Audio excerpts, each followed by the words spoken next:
नमस्कार दोस्तों, स्वागत है आप सभी का हमारे इस YouTube चैनल में। आइए आज हम सभी जानते हैं भिंडी से रिलेटेड कुछ बेहद ही महत्वपूर्ण जानकारियाँ कि आप अगर इसका सेवन करते हैं कुछ एक चीज़ों के साथ तो आपके लिए कैसे नुकसानदेह साबित होती है। वैसे तो आप सभी जानते हैं कि भिंडी के बहुत सारे फ़ायदे हैं, जैसे कि ये आपके पाचन तंत्र को मजबूत करती है। इसके अलावा आपकी आँखों के लिए बहुत ही फ़ायदेमंद सिद्ध होती है, क्योंकि इसमें बीटा कैरोटीन के साथ साथ विटामिन ए भी पाया जाता है। इसके साथ साथ भिंडी के मुख्य गुणों में से एक गुण है कि ये त्वचा के लिए आपके उपयोगी सिद्ध होती है, क्योंकि इसमें विटामिन सी भी पाया जाता है। इसी के साथ साथ ये आपके रोग प्रतिरोधक क्षमता को बढ़ाती है, उच्च रक्तचाप को कम करती है यानी कि कंट्रोल करती है, रक्त में शर्करा के स्तर को कम करती है, अस्थमा के लिए फ़ायदेमंद है। इसके साथ साथ आपको कब्ज से भी राहत दिलाती है। इसके अलावा आप मोटापा कम करने के लिए भी भिंडी का इस्तेमाल करते हैं।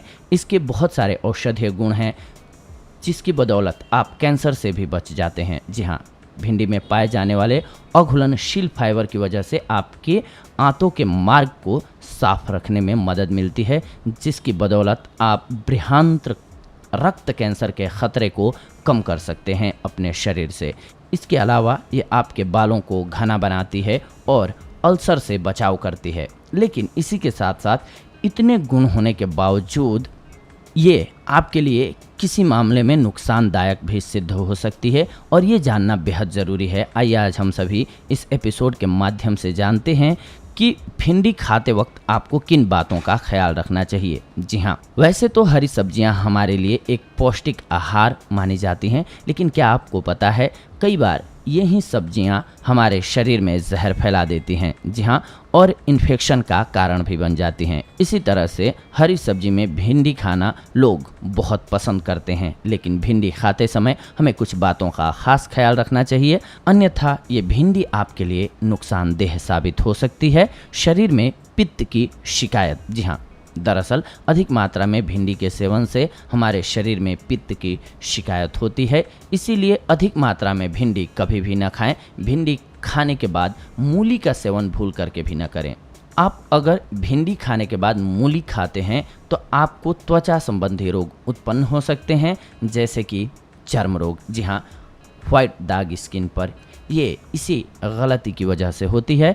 खाने का नॉलेज होना बहुत ज़रूरी है कि किस चीज़ के साथ हम कौन सी औषधि को या फिर कौन सी खाने की चीज़ को इस्तेमाल करें तो फ़ायदेमंद होगा, और कौन सी चीज़ को किस चीज़ के साथ खाएंगे तो नुकसानदेह होगा।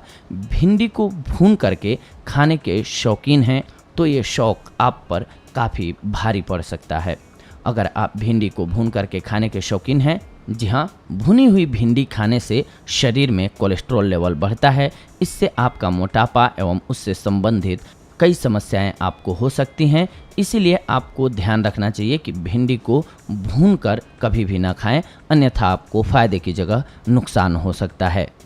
तो ये थी आज की जानकारी आप सभी के लिए। भिंडी के फ़ायदे तो आप सभी ने हमारे इस चैनल के माध्यम से अन्य एपिसोड्स में सुना हुआ है, लेकिन अगर आप भिंडी को कुछ एक चीज़ों के साथ मिक्स करके खाते हैं, जैसा कि मैंने आप सभी को इस वॉइस ओवर के माध्यम से बताया, फॉर एग्जांपल आप अगर मूली के साथ मिक्स करके खाते हैं या मूली के साथ खाते हैं तो आपको नुकसान होता है। वैसे ही आपको ख्याल रखना होता है हर चीज़ का। कोई भी औषधि या किसी भी चीज़ को, जैसे कि दूध के साथ नमक और फिर खटाई नहीं खानी चाहिए। ये कुछ एक ऐसी चीज़ें हैं जो एक साथ मिक्स करके नहीं खानी चाहिए, अन्यथा आपको नुकसान होता है। ये कैसा लगा हमारा एपिसोड आप सभी अपने कमेंट्स के माध्यम से बताएंगे तो हमें ज़्यादा खुशी होगी। इसी के साथ साथ अगर आप चैनल को सब्सक्राइब करते हैं तो हमारे लिए खुशी की बात होगी। हमसे जुड़ेंगे, सबसे पहले आपको नोटिफिकेशन मिलेगा और आप हमारे वीडियोज़ को देख पाएंगे। अगले एपिसोड में आप सभी के साथ जुड़ते हैं एक अन्य बेहद ही महत्वपूर्ण जानकारी के साथ। तब तक के लिए धन्यवाद। नमस्कार दोस्तों।